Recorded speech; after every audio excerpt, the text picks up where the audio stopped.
Health care. अस्सलामुअलैकुम दोस्तों, उम्मीद है आप सब लोग खैरियत से होंगे। आज जो मैं आपको बताने वाला हूँ वो है टमाटर से खूबसूरत होने का तरीका। ख़वातीन खूबसूरत नज़र आने की धुन में बगैर सोचे समझे पैसे उड़ा रही हैं, जबकि ब्यूटी पार्लर्स की दी गई मेकअप वाली खूबसूरती सिर्फ एक बार मुंह धोते ही उतर जाएगी। इसके बजाय ऐसा तरीका क्यों ना बताएं जो सस्ता भी है और इसका रिज़ल्ट भी 100% है। टमाटर घरों में इस्तेमाल होने वाली बज़ाहिर आम सी सब्ज़ी है, मगर ये खूबसूरती का ख़जाना भी छुपाए है।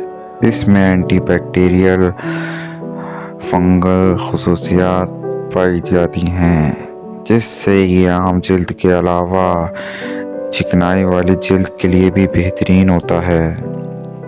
टमाटर को आधा काट लें और दही में डिपोकर चेहरे, गर्दन और हाथों पर अच्छी तरह मिलाएं और खुश्क होने के लिए छोड़ दें। सादे पानी से चेहरा धोकर चेहरा अच्छी तरह पोंछ लें।